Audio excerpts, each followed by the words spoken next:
Hello everyone, बहुत बहुत स्वागत है आप सभी लोगों का इस अमेजिंग से वीडियो के अंदर।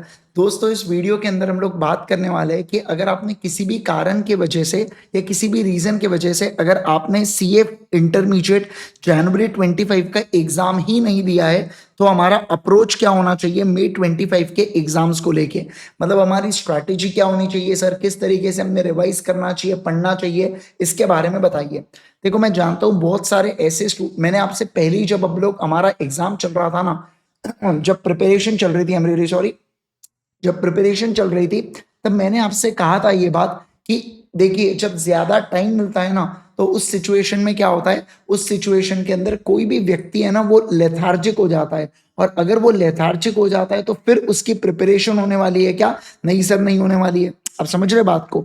तो ये चीज जो है ना, ये मैंने आपसे पहले, अब ऐसा बहुत से बच्चों के साथ हुआ जो संभाल नहीं पाए ये जो ज्यादा टाइम। इंस्टीट्यूट ने 9 महीने की जगह इस बार 11 महीने मिले थे जनवरी 25 स्टूडेंट्स को, but still they were not many people were there जो एग्जाम को दिए ही नहीं या जो अपियर ही नहीं किए, जस्ट बिकॉज कि उनको ऐसा लग रहा था कि उनका प्रिपरेशन वो लेवल का नहीं हुआ। मैं आपको एक बात बता दूं, आप कोई भी एग्जाम हो बेटा, आपको हर बार ऐसा ही लगने वाला है कि आपका जो प्रिपरेशन है ना, वो लेवल पर नहीं हुआ। ये हर बार आपको ऐसा लगने वाला है। तो प्लीज ये गलती दोबारा से मत कीजिएगा और आने वाले एग्जाम को अपियर कीजिए।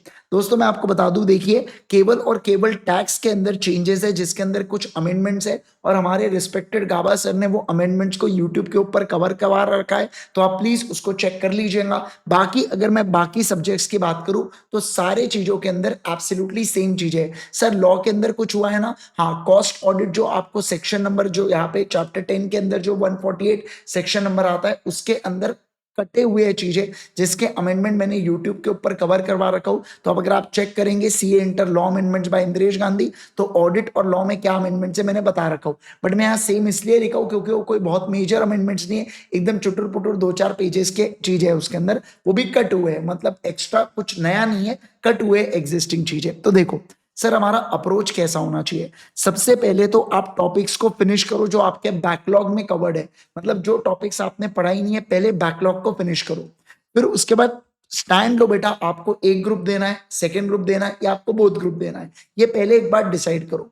फिर इसके बाद आप प्रिपेयर करो प्लान को।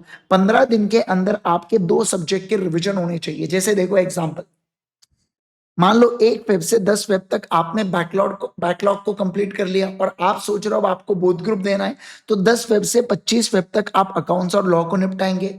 फिर 25 फेब से 12 मार्च तक आप टैक्स और ऑडिट को निपटाएंगे।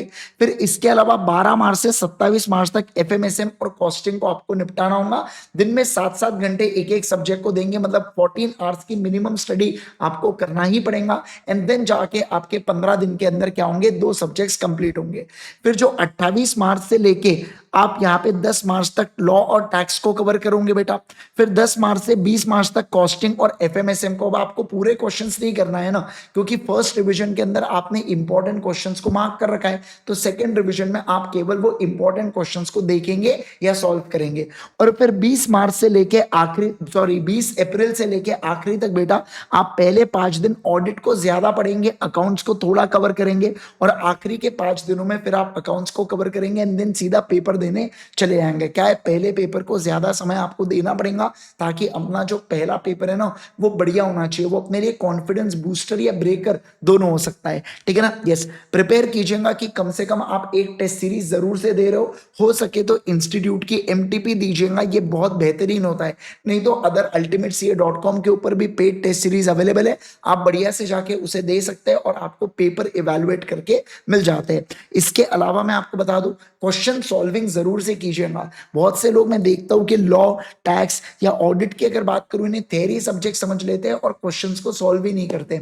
ये गलती मत कीजिएगा, ये आपको पेपर में बहुत भारी पड़ेंगी। क्वेश्चंस की प्रैक्टिस आपने करना है। अगर आपने हमारा कोर्स लिया है बेटा, तो आपको ऑलरेडी क्वेश्चन का डिस्कशन, डीपीक्यू सॉल्विंग और बहुत सारी चीजें क्लासेस के अंदर हो जाती है, तो आपने क्वेश्चन सॉल्विंग कर रखा है। बस अब आपको सेल्फ करने की भी एक बार जरूरत है। क्या? बिल्कुल बिल्कुल जरूरत है, इस बात का ध्यान रखना। ठीक है ना? तो ये पूरी पूरी चीजें है बेटा, जिसका आपको ध्यान रखना है आने वाले स्ट्रेटेजी के अंदर। प्लीज इसे फॉलो कीजिए आने वाले 2 से 3, 2 से ढाई महीने में, और एकदम बढ़िया से ये जो अपनी स्ट्रेटेजी को जब आप फॉलो करेंगे तो आपका रिजल्ट डेफिनेटली बहुत अच्छा होने वाला है। ठीक है? All the best everyone. आपको कुछ भी लगता है इस वीडियो के कमेंट सेक्शन के अंदर जरूर से बताइए मुझे, और डेफिनेटली आपने कमेंट सेक्शन में देना है कि आप लिखना है कि I will give my best to clear CA inter exams. ये आपने प्रण लेना है बेटा, और बढ़िया से क्या करना है, इंटरमीडिएट एग्जाम्स को क्रैक करना है। दोस्तों मैं एक और चीज बता दूं आपको कि अगर आप igsir.in के ऊपर जाएंगे तो यहाँ पे आपको हमारी सीए इंटर लॉ की क्वेश्चन, समझना बात को, सेक्शन वाइज क्वेश्चन बैंक मिल जाएंगी। मतलब सेक्शंस और उसके क्वेश्चन आंसर, सेक्शन और उसके क्वेश्चन आंसर, समझ रहे आप बात को, सेक्शन वाइज क्वेश्चन बैंक आपको यहाँ पे मिल जाएंगी। इसके अलावा अगर आप फ्री रिसोर्सेज के अंदर जाएंगे तो फ्री रिसोर्सेज के अंदर यहाँ पे आपको सीए इंटर लॉ के टैब में जाना है, और यहाँ पे पूरे रिवीजन वीडियोस है। इसके अलावा यहाँ पे क्वेश्चन एंड आंसर्स का डिस्कशन है, राइटिंग प्रैक्टिस सेशन है, जिसके अंदर अगर आपको कैसे आंसर लिखा जाता है उसमें दिक्कत है तो मैंने वो सेशंस भी यहाँ पे लेके रखा हूँ। फिर यहाँ पे देखो लाइव टेस्ट, एक बहुत ही अमेजिंग सा कॉन्सेप्ट आपके लिए लेके आया हूँ, जहाँ पे आपको बस वीडियो चालू करना और मेरे साथ टेस्ट देना है चैप्टर का प्रिपरेशन। तो आप चैप्टर को सेल्फ प्रिपेयर करो, उसके बाद आके टेस्ट दे दो, तो एकदम बढ़िया से आपकी पूरी प्रिपरेशन हो जाती है, राइट। तो बढ़िया से यार टेस्ट वगैरह दीजिए, अच्छे से प्रिपेयर कीजिए, रिवीजन वीडियोस है, शॉर्ट नोट्स, मेरे हैंड रिटन नोट्स की मदद से रिवीजन करवाए। हैंड रिटन नोट्स भी उसी कमेंट सेक्शन के अंदर मैंने दे रखा हूं, तो जरूर से इसको चेक कर लीजिएगा। बाकी all the best everyone, thank you so much for watching the video. Video पसंद आए तो लाइक जरूर करना और कमेंट करके जरूर बताना कि I will definitely clear CA inter May 25 exams. Thank you so much, bye bye, take care.